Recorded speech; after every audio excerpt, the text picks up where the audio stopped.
Hello guys, welcome back to my channel again, and my name is the Happiness Benson.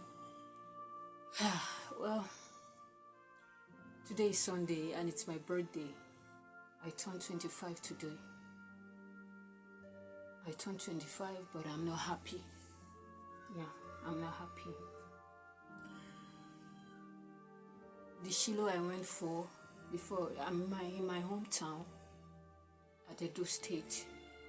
I went for Shiloh while I stay in Abuja. So I've been planning that, God, I'm turning 25. I really want to do a little celebration, and I want at least I should go for photo shoot for the first time, I'm 25, single, nothing to show for it, But I'm glad that God kept me. I'm glad.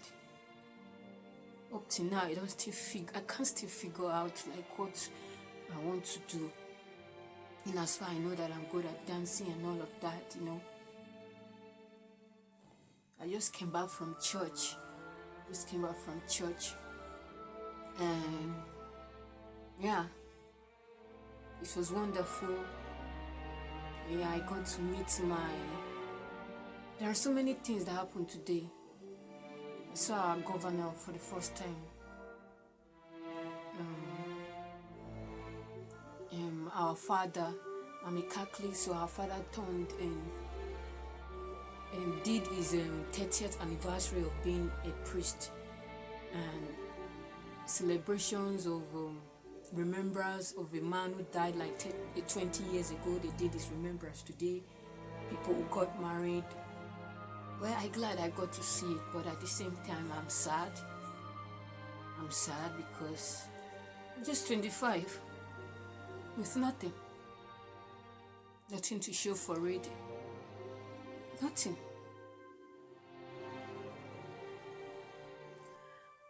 My dream was always, when I finished my secondary school, when we were about to prepare for our institution, my dream was to study theatre arts, but fortunately my JAMB score wasn't enough. My JAMB score was 168, which was very poor of me. And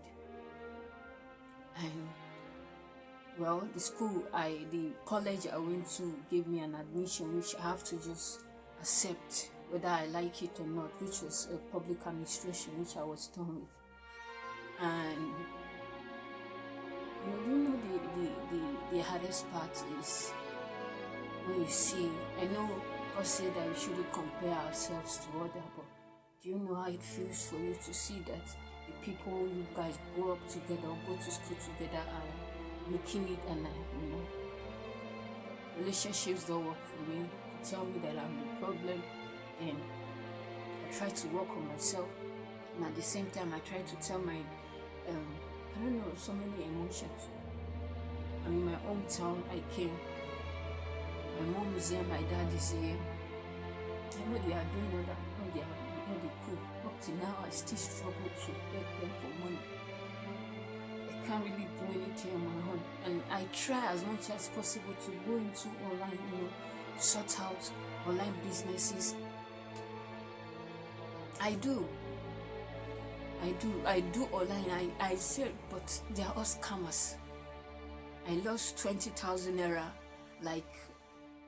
November last month, just because I just wanted to. Because on social media, you see, you have to do something. You have to, even in church, you have to do something. If you don't do anything, God will help you. And I've tried.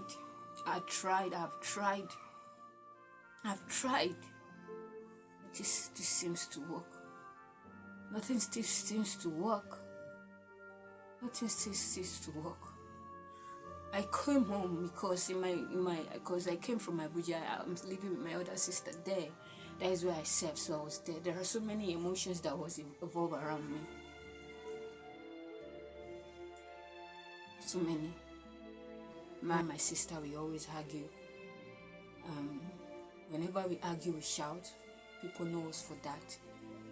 And we are the only people who does that. I'm also triggered by that. I'm also triggered by the fact that she and her friends are not the same the way they used to, just because I interfered in their argument.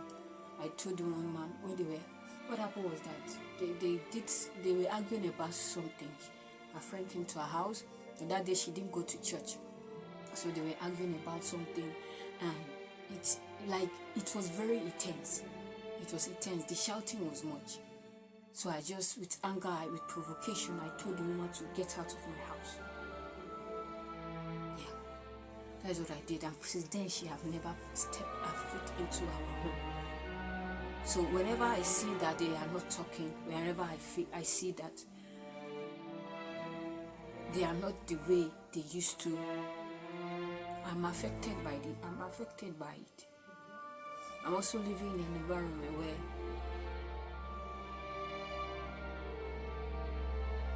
I told the guy that I like him. We see each other every day. There is nothing. So whenever I see him, I feel less of myself. I feel like I shouldn't have done that. And as far, my pastor told me that there is strength in saying thank you. There is strength in apologizing whenever you are not at fault. There is strength in greeting people who are older or not older than you. That there's also strength in telling someone whether you say they accept them, but somehow I still feel some type of way. I still do feel some type of way. And I also live in an environment where after my NYSC,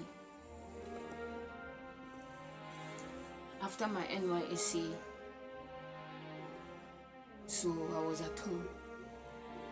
They didn't, where I did my service, they didn't post me there, like I didn't continue my work there because it was a federal safety work.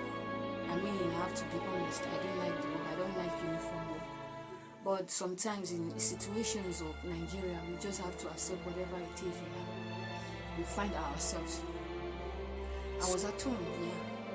So my sister and my in-law were just pressuring me that I need to do something. The pressure was too much.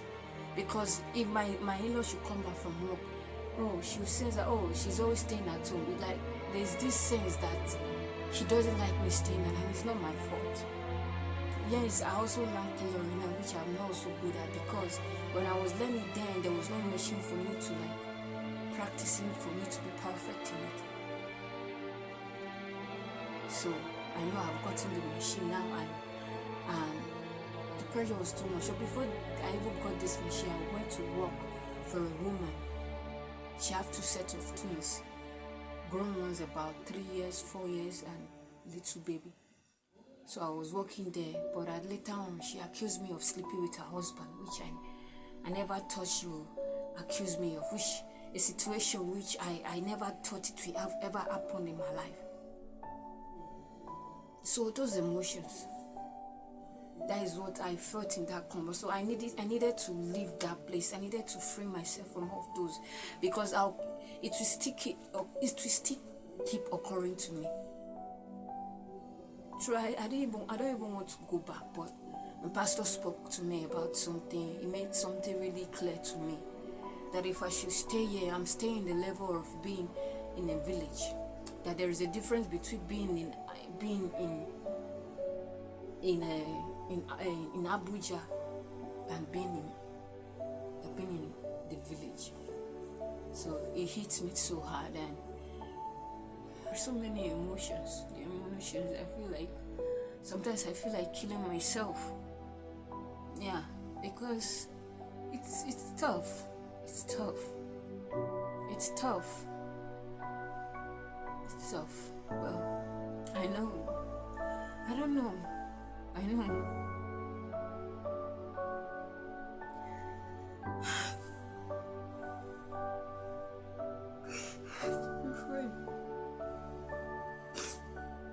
It'll be fine.